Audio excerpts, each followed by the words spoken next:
Au Burkina Faso, Ibrahim Traoré dit avoir déjoué une tentative de coup d'État. Le gouvernement de transition burkinabé a expliqué que les services de renseignement et de sécurité avaient réussi à faire échouer un putsch, dont les acteurs ont été interpellés ou restent recherchés. Le gouvernement de transition au Burkina Faso a affirmé le 27 septembre au soir avoir déjoué une tentative de coup d'État, la veille, près d'un an après l'arrivée au pouvoir du capitaine Ibrahim Traoré par un putsch. Dans un communiqué lu à la télévision nationale, le gouvernement informe l'opinion publique qu'une tentative avérée de coup d'État a été déjouée ce 26 septembre 2023 par les services de renseignement et de sécurité burkinabais. À l'heure actuelle, des officiers et d'autres acteurs présumés impliqués dans cette tentative de déstabilisation ont été interpellés et d'autres, activement recherchés, poursuit le gouvernement qui déplore que les auteurs de cette tentative de putsch nourrissaient le sombre dessein de s'attaquer aux institutions de la République et de précipiter le pays dans le chaos. Jeune Afrique suspendue.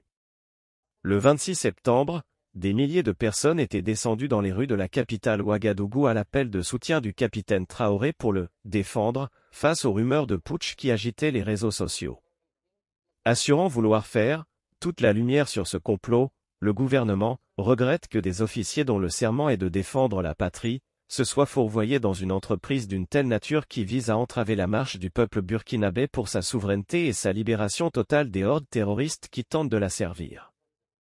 En décembre, le parquet militaire avait déjà dénoncé une tentative de déstabilisation du régime et annoncé des arrestations de militaires.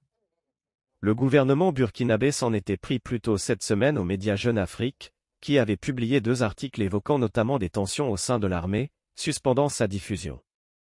Inefficacité de la lutte contre l'insécurité. Cette tentative de putsch présumée surviendrait quasiment un an jour pour jour après la prise de pouvoir par un coup d'État du capitaine Traoré, le 30 septembre 2022.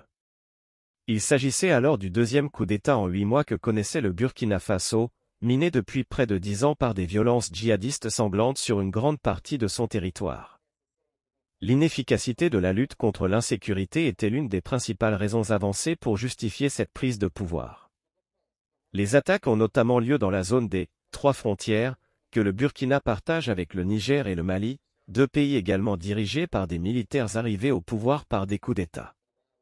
Ces 3 pays ont signé plus tôt ce mois-ci une charte établissant une alliance de défense collective et d'assistance mutuelle, créant l'Alliance des États du Sahel, AES.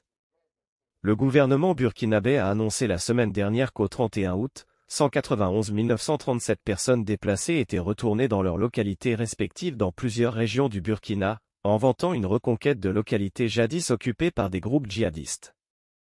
En dépit de ces actions, les attaques attribuées aux groupes djihadistes liés à Al-Qaïda et l'État islamique se poursuivent régulièrement sur la quasi-totalité du territoire burkinabé.